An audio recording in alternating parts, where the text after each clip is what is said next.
जानिए क्या है शब्द बेदी पृथ्वीराज चौहान की कहानी, जिसने उन्हें युगों युगों तक के लिए अमर कर दिया।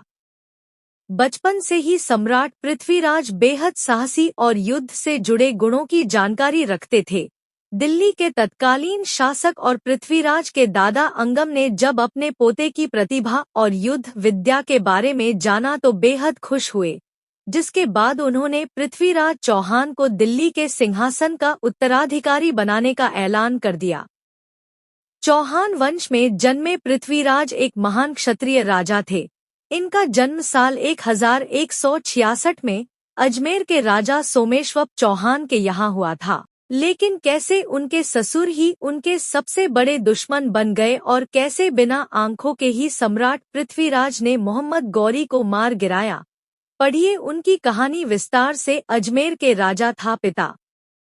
शुक्रवार को सम्राट पृथ्वीराज चौहान की जीवन गाथा पर आधारित अक्षय कुमार की फिल्म पृथ्वीराज रिलीज हो गई।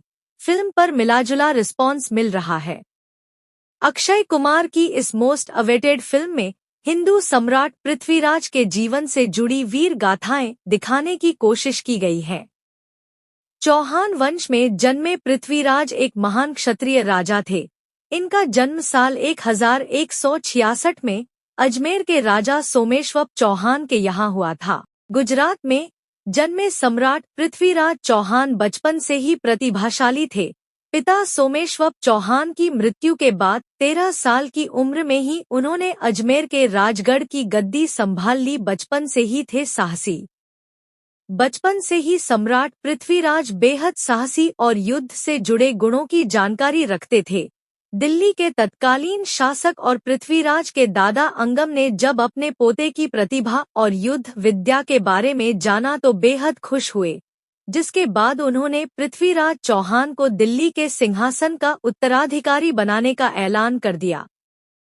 पृथ्वीराज चौहान 6 भाषाएं जानते थे। यही नहीं, उन्हें गणित, पुराण, इतिहास, चिकित्सा शास्त्र और सैन्य विज्ञान का भी ज्ञान था। इतिहासकारों के मुताबिक पृथ्वीराज चौहान की सेना में करीब 300 हाथी व 3 लाख सैनिक शामिल थे। सम्राट चौहान का राज्य राजस्थान और हरियाणा तक फैला हुआ था। युद्ध कला में निपुण और साहसी पृथ्वीराज चौहान बचपन से ही तीर कमान और तलवारबाजी पसंद करते थे। कन्नौज की राजकुमारी से हुआ प्रेम। आगे चलकर पृथ्वीराज चौहान को कन्नौज के राजा जयचंद की बेटी संयोगिता से प्रेम हो जाता है और हठ के कारण पृथ्वीराज संयोगिता को स्वयंवर से ही अपने साथ ले गए और उनके साथ गंधर्व विवाह किया था। हालांकि संयोगिता के पिता राजा जयचंद और पृथ्वीराज चौहान की आपस में नहीं बनती थी। शादी के लिए जयचंद बिल्कुल राजी नहीं थे और बेटी को इस तरह स्वयंवर से ले जाने के बाद राजा जयचंद ने तो सम्राट पृथ्वीराज को अपना दुश्मन ही मान लिया था। मोहम्मद गौरी को 17 बार हराया।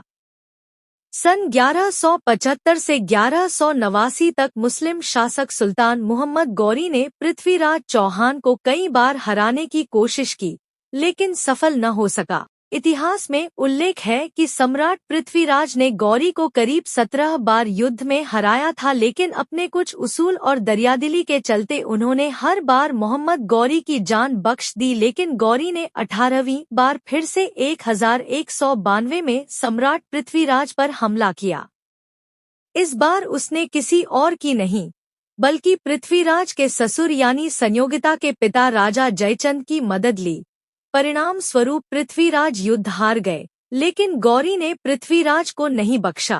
मोहम्मद गौरी ने पृथ्वीराज को बंदी बना लिया और सजा के तौर पर पृथ्वीराज की आंखों को गर्म सलाखों से फोड़वा दिया। ऐसे किया गौरी का अंत।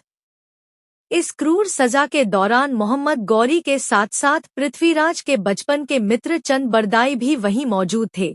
गौरी ने उनसे कहा कि वे अपने मित्र पृथ्वीराज की अंतिम इच्छा पूछें।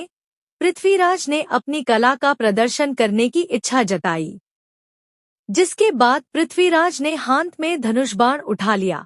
पृथ्वीराज के मित्र चंद बरदाई उस जमाने के जाने माने कवि थे। उन्होंने वहीं खड़े गौरी को देखते हुए एक दोहा कहा, 4 बांस 24 गज, अंगुल अष्ट प्रमाण, ता ऊपर सुल्तान है मत चुके चौहान।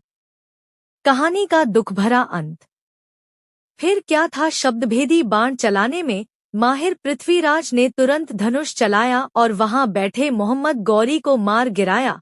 हालांकि इतिहासकारों के मुताबिक इसके बाद पृथ्वीराज चौहान और चंद बरदाई ने दुर्गति और यातना से बचने के लिए एक दूसरे को भी मार दिया था, जिसकी खबर सुनकर सम्राट की धर्मपत्नी संयोगिता ने भी जान दे दी थी।